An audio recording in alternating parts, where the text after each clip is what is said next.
palagay na natin totoo yung sinabi. Papalagay na natin totoo yung sinabi ng human rights. Na sino nakinabang yan? Ako. Ako ang nakinabang, pamilya ko. Nakinabang sila dyan sa mga patay na yan. Sino? Sino nakinabang? Kayo, ang anak ninyo, ang bayan natin, ang nakinabang. Sino nalagay sa alanganin?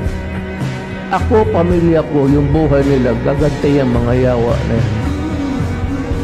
May hindi naman ako milyonaryo na may isa akong squad yan sa likod ng bantay. Ako ba ang napoproblema ngayon? Ako ang nakinabang kayo.